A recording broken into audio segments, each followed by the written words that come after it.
Lorsque nous finissons de travailler avec ce document, il peut arriver qu'on ait besoin de le transmettre à une autre personne.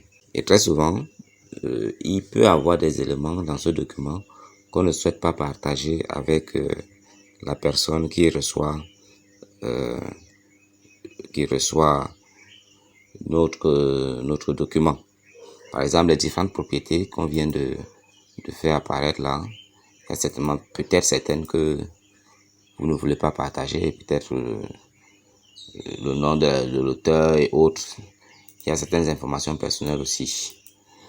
Donc, il y a ça.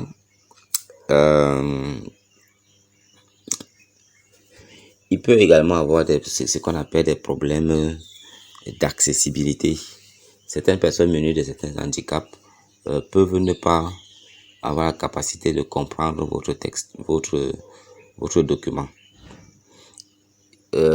Ça se pose principalement à 3 niveaux.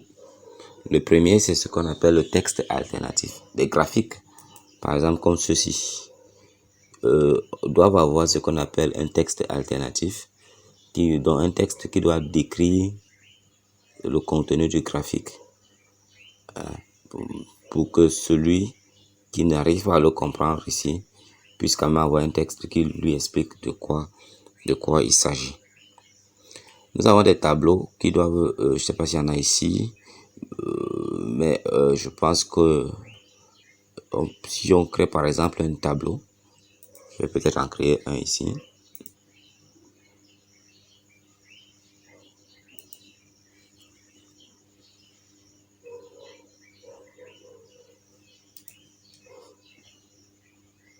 Voici par exemple un tableau. Alors, lorsqu'on a un tableau comme ça et on a des colonnes, peut-être prendre un tableau plus simple.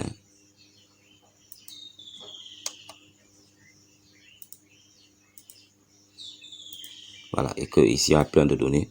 Donc, lorsqu'on a un tableau comme ça et que on a des colonnes et autres, il faudrait qu'il y ait des en-têtes, une ligne d'en-tête qui décrit le contenu de chaque colonne.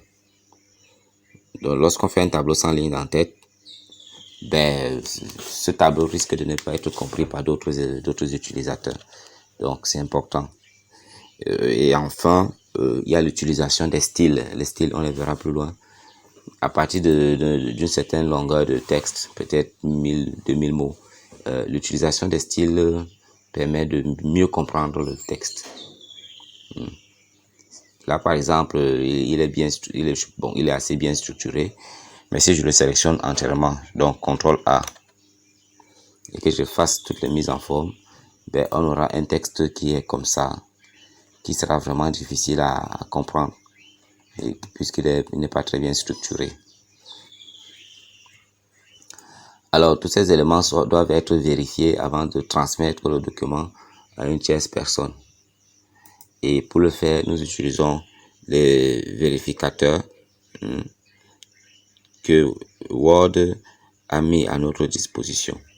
Donc, pour y avoir accès, on va dans Fichier et ici, vérifier l'absence de problème. En cliquant dessus, on a 3 vérificateurs.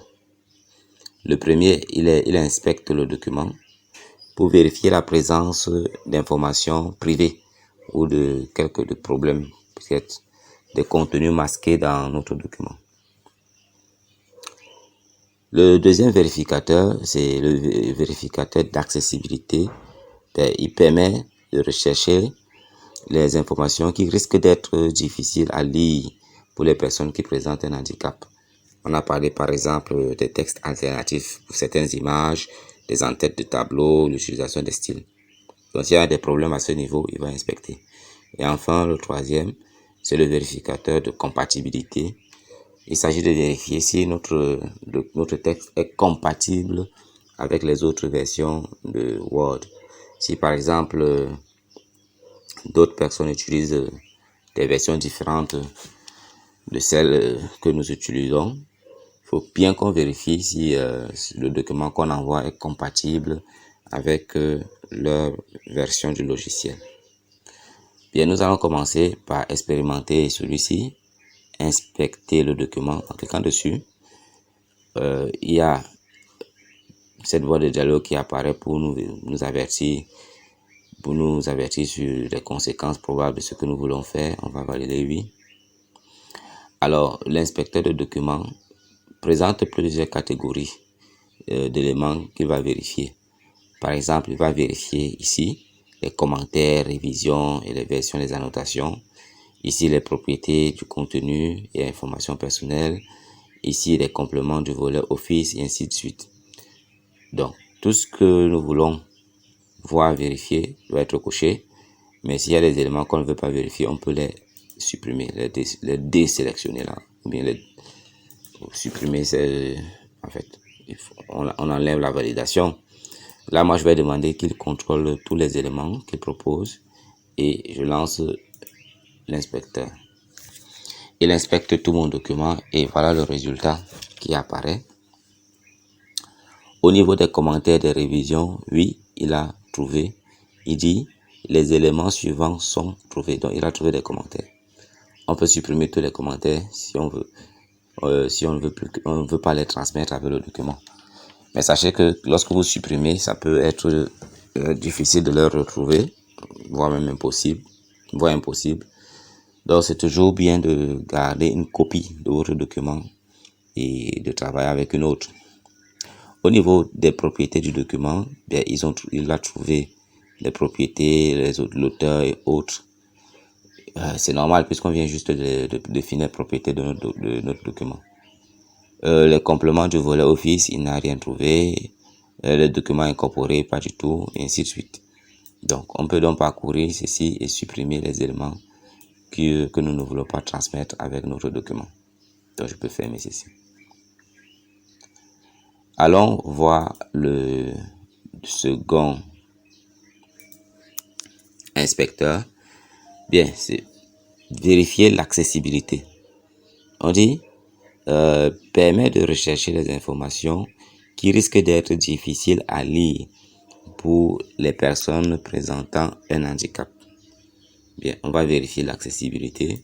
En cliquant dessus, on a à droite ici le vérificateur d'accessibilité qui apparaît.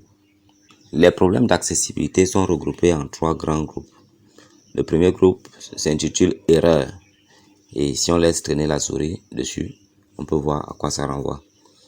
Donc, on dit les erreurs impliquent le contenu que les personnes handicapées présentant un handicap ne peuvent pas lire.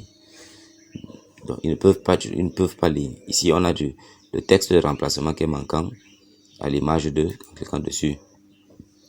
On nous présente cette image. Et lorsqu'on est là-dessus, juste en bas ici, on nous explique pourquoi corriger cette erreur et comment corriger cette erreur. Donc, on peut lire pour voir. On a également ici le tableau, voilà ce tableau. Alors, c'est également le texte de remplacement qui manque, également pour ce tableau-ci. Là, les en-têtes de ligne qui manquent, ce tableau et celui-là. Il y a également les problèmes de mise en forme, mais là, on les a pas.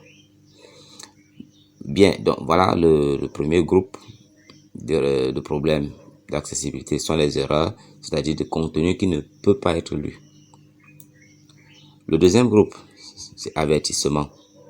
Là, on dit les avertissements indiquent le contenu que les personnes présentant un handicap éprouvent des difficultés à lire. C'est-à-dire, ils pourront quand même lire, mais ça sera difficile pour eux de lire.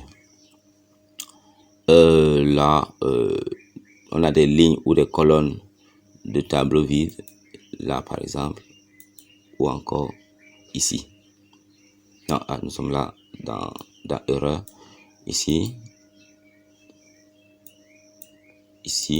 donc on peut parcourir ces différents problèmes d'accessibilité. On a des caractères vides répétés. Là par exemple, on a 12 caractères vides répétés. Ici, 5 caractères vides répétés, et ainsi de suite. Donc, comme toujours, en bas, on dit pourquoi corriger ces erreurs et plus bas encore, comment le faire. On peut lire et voir. Mais dans la dernière catégorie qui n'apparaît pas là, donc on a avertissement, on a eu erreur. La dernière catégorie qui n'apparaît pas, c'est astuce. Donc on a erreur plus haut, on a avertissement et enfin on aura astuce. Mais dans notre cas, ça n'a pas trouvé ce genre de problème.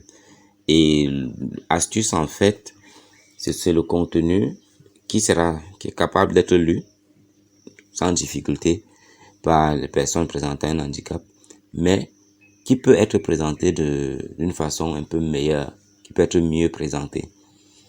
Et Word nous propose ces façons-là. Donc nous pouvons les accepter ou les rejeter. Mais d'après lui, ce contenu peut être mieux présenté. Alors vous pouvez donc corriger tous ces problèmes un à un et jusqu'à ce que le vérificateur d'accessibilité dise que le document est désormais complètement accessible. Et vous pouvez donc transmettre le document sans aucune inquiétude à vos principaux collaborateurs, à vos collaborateurs ou partenaires. Le dernier vérificateur, c'est le vérificateur de compatibilité. Donc, si je clique dessus, alors il apparaît et il vérifie la compatibilité avec les versions de Word, les versions 97, 2003, 2007 et 2010. Là, il n'a trouvé aucun problème de compatibilité. Bon, pour des besoins de cours, je vais ouvrir un autre document.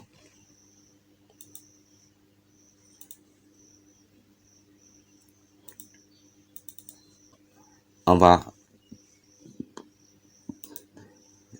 vérifier des problèmes, par exemple les problèmes d'accessibilité. Ah, voilà. Ici, on a nos trois catégories. On a erreur. Dans ce document-ci, on a erreur, on a avertissement et on a conseil ou astuce. Bon, conseil. On sait à quoi ça renvoie. Je fais. Et ici, maintenant, je vérifie aussi la compatibilité. Ah, ici, on a des problèmes de compatibilité. Qu'est-ce qu'on nous dit? Les équations seront converties en images. Ça veut dire que si vous envoyez ce document à quelqu'un qui n'a pas la version Office 2016, vos équations seront converties en images. Vous ne pourrez pas les modifier, ainsi de suite. Donc là, c'est par rapport à toutes ces versions. Mais on peut voir, on peut les isoler. Par exemple, je demande à comparer uniquement par rapport à 97-2003. Donc j'ai cliqué ici pour supprimer 2010. Tu vois que le problème demeure. Par rapport uniquement à 97-2003, le problème demeure. Il y en a même plusieurs. Ok, mais si j'envoie à quelqu'un qui a uniquement 2007, le nombre de problèmes diminue. Là, il n'y aura que 2 problèmes. Mais si c'est quelqu'un qui a 2010, il n'y aura aucun problème. Il va recevoir mon document sans problème et il n'y aura aucun problème. Donc, par rapport à 2010, aucun problème. Par rapport à 2007, déjà quelques problèmes. Et par rapport à la version 97-2003, plusieurs autres problèmes. Donc, c'est un inspecteur qui est important, qui vous permet d'être sûr que votre document sera lu tel qu'il a été, ou bien sera reçu tel qu'il a été envoyé.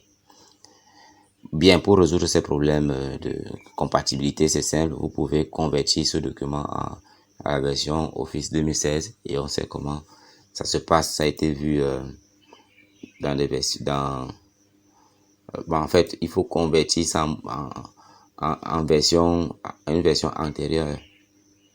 Là, par exemple, nous sommes en 2016, Word 2016, on peut le convertir en la version 97 2003 en allant dans Enregistrer sous. Je choisis le même dossier dans lequel je l'ai pris et ici, je prends 97 2003 et que j'enregistre. Oui, continuer. Et désormais, il sera enregistré sous cette version. Et on aura un mode de compatibilité qui doit apparaître ici dans la barre de titre. Voilà, l'enregistrement continue.